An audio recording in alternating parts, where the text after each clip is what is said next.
special, ungraspable space of reality where everything arises when we think of it, when we experience it. And we summarize the practice with a question. What was important now? What touched me? What reached me? And we just wait for the answer rising. An image, a feeling, a word, a sentence, catching the essence of this meditation for us.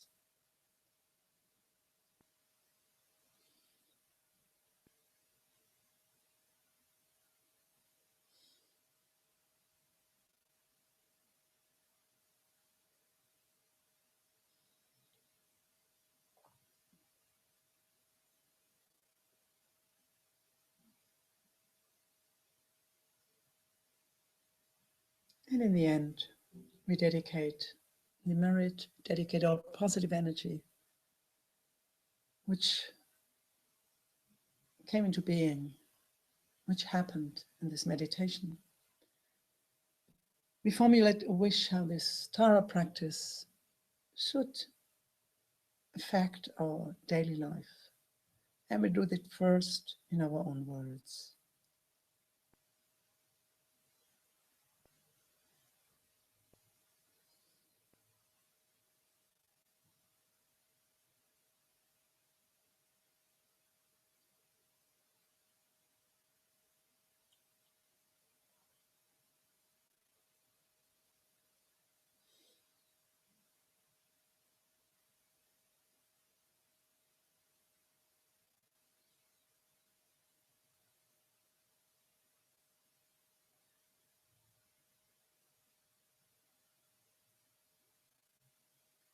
And a suggestion.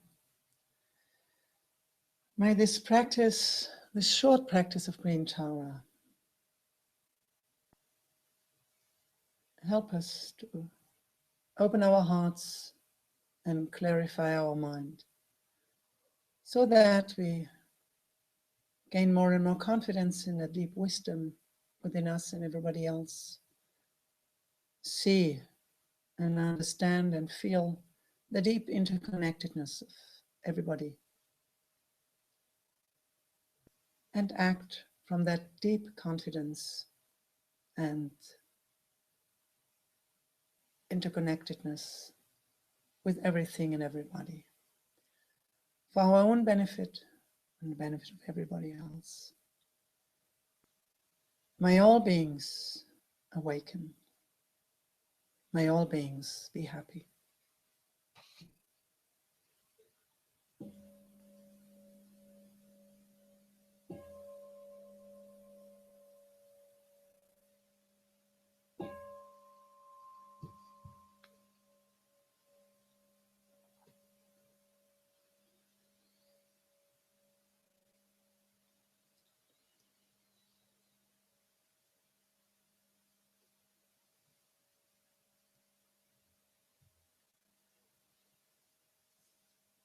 And when we are ready, we can gently move our body,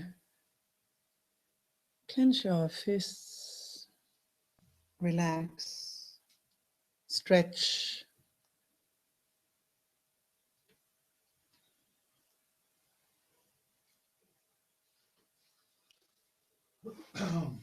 And in due time, whenever we are ready, come back into this room with all your attention